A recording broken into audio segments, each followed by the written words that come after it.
할렐루야. 네. 하나님의 은혜와 사랑이 함께 하시기를 간절히 소원합니다. 특별히 우리 유초등부 아이들과 우리 다 사라졌나요? 우리 교사 선생님들께 함께 하기를 간절히 소원합니다. 예전이 생각나지 않으세요? 우리도 저럴 때가 있었는데 아마 이런 생각이 났는지도 모르겠습니다. 우리 유초등부 아이들을 위해서 잘 기도해 주십시오. 저 아이들이 잘 자라서 우리의 신앙을 잘 이어받아서 우리 교회를 잘 세워갈 수 있도록 기도해 주실 것을 부탁을 드립니다. 자, 오늘 우리가 대하는 말씀은 예수님께서 예루살렘으로 올라가는 도중에 일어난 사건입니다. 사람들이 어린아이를 데리고 예수님께 옵니다. 사람들은 예수님께서 어린아이를 안아주기를, 그리고 축복 기도해 주기를 아마 원하고 있는 것 같습니다. 그래서 아이를 데리고 옵니다. 근데 가로막는 사람들이 있습니다. 누가 가로막냐면 이 제자들이 가로막습니다. 왜 그랬을까? 제자들이 생각할 때는 어린아이들은 쓸데없다고 생각했습니다.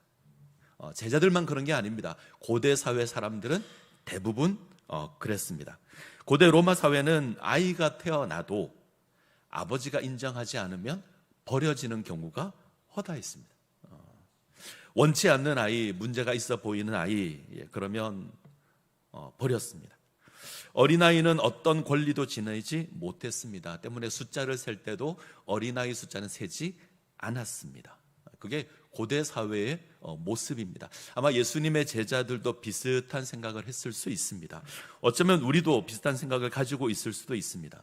어린아이들이 대단한 능력을 가지고 있는 건 아니잖아요. 큰 힘을 가지고 있는 것도 아니고 많은 재물을 가지고 있는 것도 아닙니다. 반대입니다. 우리가 뭔가 돌봐줘야 되고, 우리가 뭔가 보살펴줘야 되고, 우리가 뭔가 챙겨줘야 됩니다. 때로는 대수롭지 않아 보이고 어떨 때는 귀찮아 보입니다. 제가 예전에 뱀장수를 본 적이 있는데 혹시 보신 적 있으십니까? 제가 어릴 때 은근히 뱀장수가 많았습니다. 장터에 와서 여러 뱀을 풀어놓고 그걸 진짜 풀어놓은 게 아니라 좀 많이 담아서 풀어놓고 뱀들을 구경합니다. 살모사도 보고 구렁이도 보고. 그럼 사람들이 구경한다고 막 모여들어요. 그러면 언제나 애들도 모여듭니다. 그러면 뱀장수가 하는 얘기가 있죠. 뭐라 그러죠? 애들은 가라, 애들은 가. 이 반복된 이 구호를 꼭 합니다. 이유는 분명하죠. 애들이 있으면 귀찮고 도움이 되지 않고 성가시고 혹시 위험한 일이 생길지도 모르고, 그래서 애들은 가라고 합니다. 뭔가 애들은 방해되는 존재다, 이런 생각이 우리 어른들 가운데는 있는 것 같습니다. 오늘 많은 사람들이 아이들을 그렇게 생각합니다. 사진을 하나 보죠. 요즘은 저런 사진이 생각보다 많습니다. 노 키즈 존. 무슨 말이냐면 아이들은 들어올 수 없다. 아이들은 들어올 수 없는 공간이 있습니다. 저희 황축복 목사님께서 저희 교회 부임하시고 나서 제가 우리 전망대 쪽에 카페가 멋있는 게 하나 있잖아요. 제가 목사님을 모시고 가서 구경을 쫙 시켜줬습니다. 그러니까 목사님도 마음에 들었나 봐요. 사모님과 채희를 데리고 올라가는데 고생해서 올라갔는데 입구에 못 들어온다. 노키즈 존 딱 붙였습니다. 그래서 2번 다시는 안 간답니다.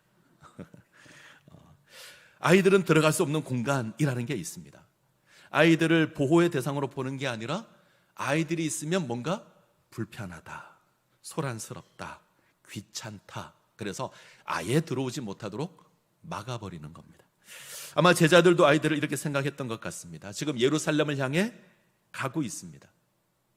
제자들에게는 예수님이 빨리 예루살렘에 가는 게 중요했습니다. 가서 하늘나라를 세워야 되거든요. 하나님 나라를 세워야 되거든요. 유력한 사람들을 만나야 되고 뭔가 모임을 가져야 되고 구체적인 계획을 세워야 하고, 한시라도 빨리 가야 합니다. 그런데 어린아이들과 아이들이 찾아와서 함께하기를 유하니까 이게 귀찮아 보이는 거죠. 아이들과 함께할 시간이 없습니다. 어린아이들이 아니라 더 유명하고 더 능력 있는 사람들을 만나야 합니다. 근데 사람들이 눈치도 없이 아이들을 데리고 온 겁니다. 제자들이 사람들을 꾸짖는 겁니다. 너희가 쓸데없는 짓을 한다. 자, 이 모습을 본 예수님이 화를 내십니다. 누구에게 화를 내었을까요? 아이들에게? 아이들을 데리고 온 사람들에게? 아니요, 제자들에게 화를 내십니다. 노키즈존 팻말 들고 있는 제자들에게 화를 내십니다. 자, 14절을 한번 보죠. 14절 같이 읽습니다. 예수께서 보시고 노하시어 이르시되 어린아이들이 내게 오는 것을 용납하고 금하지 말라. 하나님의 나라가 이런 자의 것이니라. 예수님께서는 어린아이들이 오는 것 금하지 않도록 하십니다. 그리고 16절을 가시면 예수님이 이들을 안아주시고 이들을 위해서 안수하시고 축복하십니다. 이들을 위해서 기도하십니다. 자, 아주 중요한 교훈이 하나 있습니다. 하나님의 나라는 그 누구도 소외되는 나라가 아닙니다. 하나님의 나라에 노키즈존 없습니다. 모든 사람이 하나님 나라의 백성이며 모든 사람이 하나님의 사랑의 대상입니다. 그 누구도 소외될 수 없습니다. 하나님 나라가 그렇다면, 하나님 나라에서 그 누구도 소외되지 않는다면 교회도 그래야 합니다. 하나님의 사랑을 입은 사람들의 공동체가 교회입니다. 예수 그리스도의 십자가의 은혜를 경험한 사람들의 모임이 교회입니다. 교회의 유일한 기준이 있다면 예수 그리스도의 십자가이고 하나님의 사랑을 입는 겁니다. 이 외에는 어떤 차별도 있으면 안 됩니다. 자, 갈라디아서 3장 28절을 볼까요? 같이 읽습니다. 너희는 유대인이나 헬라인이나 종이나 자유인이나 남자나 여자나 다 그리스도 예수 안에서 하나이니라. 하나님의 부르심에는 차별이 없죠. 유대인, 헬라인 차별 없습니다. 종, 자유인 차별 없습니다. 남자, 여자 차별 없습니다. 여기 하나 덧붙이면 좋을 것 같습니다. 어른, 아이 차별 없습니다. 이것이 교회입니다. 이것이 하나님 나라입니다. 자, 예수님의 말씀을 다시 한번 보죠. 자, 10장 14절 같이 읽겠습니다. 예수께서 보시고 노하시어 이르시되 어린아이들이 내게 오는 것을 용납하고 금하지 말라. 하나님의 나라가 이런 자의 것이니라. 어린아이들이 나오는 건 막지 말라. 그리고 하나님 나라가 이런 자들의 것이라 선언합니다. 하나님의 나라가 어린아이와 같은 자에게 허락될 겁니다. 자, 유진 피터슨이 이렇게 번역을 했어요. 제가 읽겠습니다. 예수께서 노하시며 제자들에게 말씀하셨다. 이 아이들을 쫓아내지 말라. 절대로 아이들과 나 사이에 끼어서 방해하지 마라. 천국의 삶에는 이 아이들이 중심에 있다. 자, 맨 마지막 구절. 천국의 삶에는 이 아이들이 중심에 있다. 저는 이 고백이 참 마음에 듭니다. 하나님 나라에는 어린아이들이 그 중심에 있을 겁니다. 그렇다면 교회 역시 아이들 중심이 되어야 합니다. 그게 옳은 겁니다. 주일학교 강습회나 교사 컨퍼런스를 가면 강사들이 늘 하는 말이 있습니다. 주일학교가 부흥해야 교회가 부흥한다. 지겹도록 들었던 이야기잖아요. 주일학교가 부흥해야 교회가 부흥한다. 우리가 이 고백을 압니다. 근데 막상 교회에서는 주일학교에 별로 관심이 없어 보입니다. 대신 우리는 이렇게 고백하죠. 어른이 부흥해야 주일학교가 부흥한다. 장년이 부흥해야 주일학교가 존재할 수 있다. 맞는 말인가요? 틀린 말인가요? 맞는 말입니다. 저는 맞다고 생각합니다. 장년이 부흥해야 주일학교가 존재할 수 있고 지원도 할 수 있습니다. 틀림없이 맞는 말입니다. 제가 이전에 섬겼던 좀 큰 교회가 있는데 그 목사님이 교육학을 전공했거든요. 그분이 늘 하는 말이 장년이 부흥해야 주일학교가 부흥한다. 늘 그랬습니다. 저는 이 말에 동의합니다. 근데 이 말이 그러면 주일학교는 의미가 없으니 대충 해도 돼 이런 말은 아닙니다. 자, 오해 안 하셨으면 좋겠습니다. 저는 주일학교는 장년과 같은 가치가 있다 이렇게 생각합니다. 이해가 됐으면 좋겠습니다. 주일학교만 중요하다 이것도 아니고요. 장년만 중요하다 이것도 아닙니다. 주일학교와 장년은 같은 가치가 있습니다. 왜냐하면 예수님의 십자가 아래 모든 사람이 동등하기 때문에, 하나님의 구원에는 차별이 없기 때문에 주일학교는 필요하지만 주일학교가 교회 중심은 아니다 이 말은 저는 틀렸다고 생각합니다.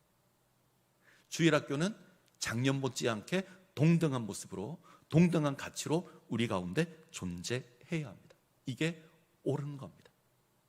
자, 이런 의미에서 주일학교가 부흥해야 장년이 부흥한다, 혹은 장년이 부흥해야 주일학교가 부흥한다, 이런 슬로건은 의미가 있다고 생각합니다.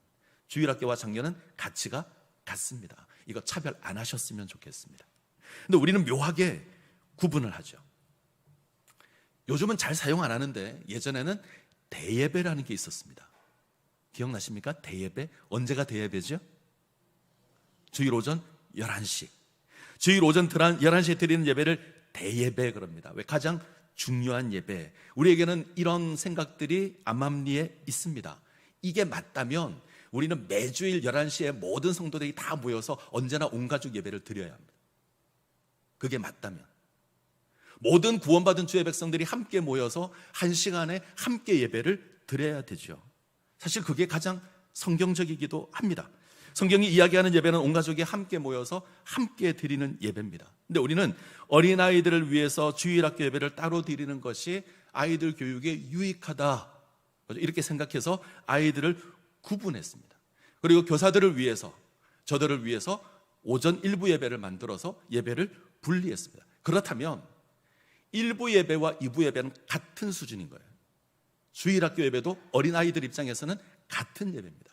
이걸 차별하시면 안 됩니다. 11시 예배가 가장 중요하고 9시 예배는 중요하지 않고 주일학교 예배는 더 중요하지 않고 이렇게 나누시면 안 됩니다. 동일한 하나님의 백성이고 동일한 구원체입니다. 만약 11시 예배만 진짜 예배다 그러면 주일학교 없애야 되고요. 다 모여서 11시에 함께 예배를 드려야 합니다. 그게 훨씬 더 성경적입니다. 근데 우리가 이걸 구분하는 건 아이들의 신앙을 위해서, 아이들의 교육을 위해서 필요해서 그렇게 하는 겁니다. 그래서 11시 예배만 중요하다, 아이들 예배는 중요하지 않다, 이러시면 안 됩니다. 같은 가치로 두셔야 합니다. 만약에 우리가 구분한다면 우리는 우리도 모르게 제자처럼 행동하는 겁니다. 가로막는 겁니다. 어린아이도 하나님 나라의 구원받은 백성입니다. 예수님께서 십자가를 지시고 죽으심으로 구원한 똑같은 하나님 나라의 백성입니다. 동일한 하나님 나라의 백성으로 인정하셔야 합니다. 예수님 말씀처럼 하나님 나라의 중심에는 어린 아이들이 있을 겁니다. 우리는 제자처럼 되면 안 되죠. 예수님처럼 해야죠. 아이들을 환영해야 되고 안아야 하고 축복해야 되고, 어쩌면 그것이 우리가 드리는 예배의 중심이 되어야 할 수도 있습니다.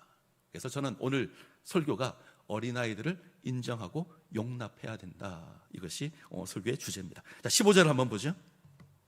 15절 같이 읽습니다. 내가 진실로 너에게 이르노니 누구든지 하나님 나라를 어린아이와 같이 받들지 않는 자는 결단코 그곳에 들어가지 못하리라 하시고, 하나님 나라를 어린아이들과 같이 받들지 않는 자는 하나님 나라에 들어갈 수 없습니다. 잘 보시죠. 어린아이가 들어가는 게 아니에요. 어린아이와 같은 자들이 들어갑니다. 어린아이의 모습에 하나님 나라를 들어가는 놀라운 비결이 있어서 그렇습니다.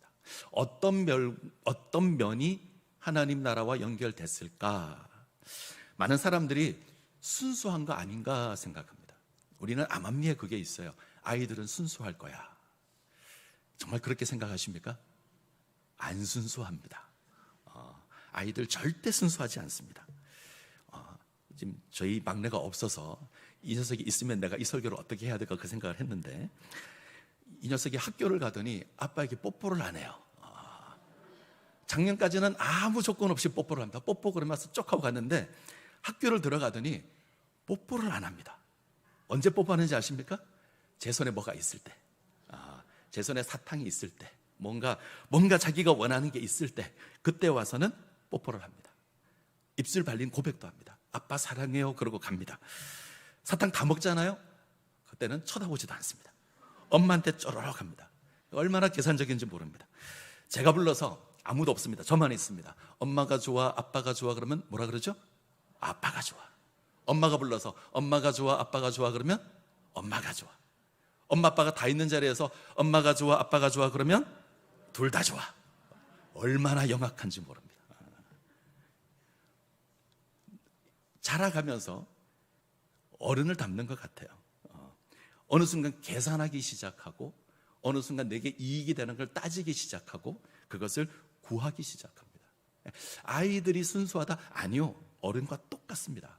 아이들도 죄를 짓습니다.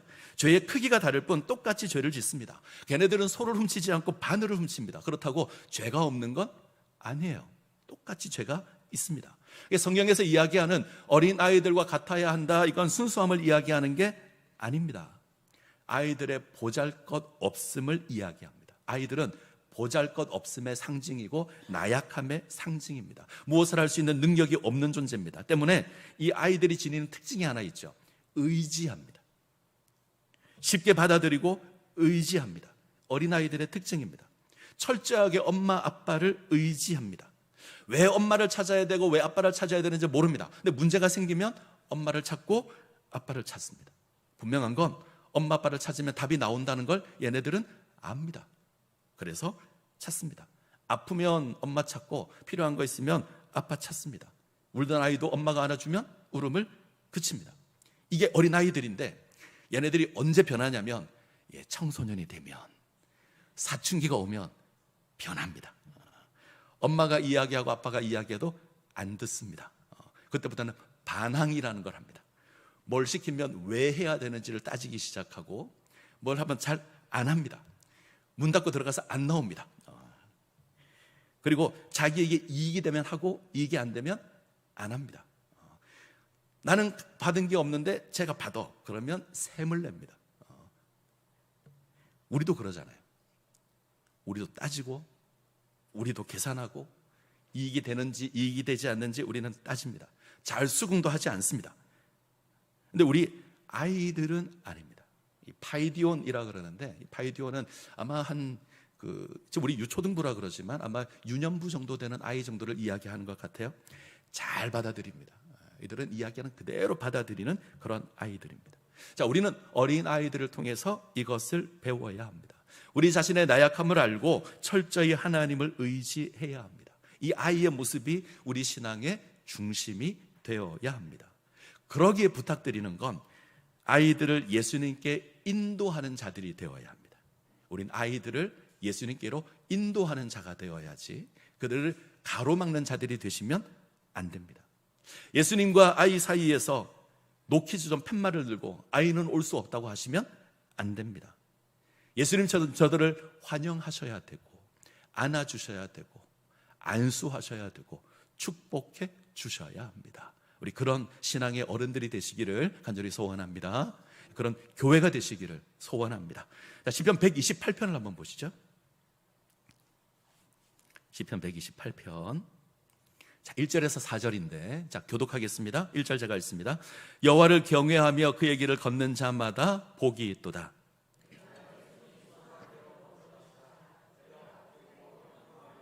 내 집 안방에 있는 내 아내는 결실한 포도나무 같으며 내 식탁에 둘러앉은 자식들은 어린 감람나무 같으리로다. 시편 128편은 하나님을 경외하는 가정이 누리는 복에 대해서 이야기를 합니다. 1절과 4절은 내용이 같아요. 1절과 4절, 여호와를 경외하는 자는, 여호와를 경외하는 가정은 복을 받게 될 겁니다. 2절과 3절을 보시면 여호와를 경외하는 가정이 누리는 복에 대해서 이야기를 합니다. 먼저 남편의 복이죠. 땀 흘려 일한 수고를 거둘 겁니다. 이게 복입니다. 오늘날 사회를 보십시오.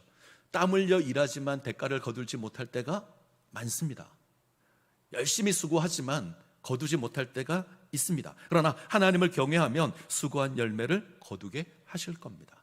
가장이 누리는 복입니다. 두 번째는 아내가 누리는 복입니다. 내 집 안방에 있는 내 아내는 결실한 포도나무 같다. 가정의 중심은 아내입니다. 안방에 있는 아내, 연약한 존재지만 이 아내로 말미암아 풍성한 열매를 거두게 될 겁니다. 포도나무는 두꺼운 줄기가 있는 나무가 아닙니다. 넝쿨이잖아요. 굉장히 약합니다. 하지만 엄청나게 풍성한 열매를 맺습니다. 우리나라에 있는 가장 큰 포도나무는 포도나무 하나에서 500kg 이상의 엄청난 포도를 수확합니다. 자, 그런 복을 아내가 누리게 될 겁니다. 자, 세 번째 복이 자식에게 주어진 복입니다. 3절을 보시면 내 식탁에 둘러앉은 자식은 어린 감람나무 같다. 어린아이는 감람나무와 같습니다. 이스라엘에서 감람나무는 희망과 소망입니다. 하나님을 경외하는 가정의 자녀는 미래의 희망이고 미래의 소망일 겁니다. 저들은 후에 하나님 나라의 귀한 일꾼으로 세워지게 될 겁니다. 이스라엘을 대표하는 나무가 둘이 있습니다. 하나가 포도나무, 하나가 감람나무. 감람나무 좀 어색한가요? 올리브나무. 올리브 아시죠? 예, 그 올리브 나무가 감람나무입니다. 사진을 한번 보죠. 예, 저렇게 생겼습니다. 감람나무가. 자, 감람나무는 성장이 아주 더딥니다. 얼마나 더디냐면 나무를 심은 지 7년 정도 지나야 첫 열매를 맺습니다. 그런데 장성하기까지는 최소 15년, 한 20년 정도 되어야 제대로 열매를 맺습니다. 이 말은 무슨 말이죠? 그때까지 돌봐줘야 되고 보살펴줘야 되고 살펴줘야 됩니다. 끊임없이 보살핌을 요구하는 것이 감람나무입니다. 우리 아이들이 그런 존재입니다. 아이들은 끊임없이 우리에게 도움을 요구할 겁니다. 언제까지 그렇게 할까요? 이들이 자라날 때까지, 어른이 될 때까지. 대학을 입학하면 끝날까요? 아니요. 취업을 하면 끝납니까? 아니요. 아시잖아요. 결혼을 하면 끝나나요? 아니요. 이제는 애를 데리고 와서 돌봐달라고 합니다. 시집장가를 보내놓으니 손주를 봐달라 요청하는 게 우리 자녀들입니다.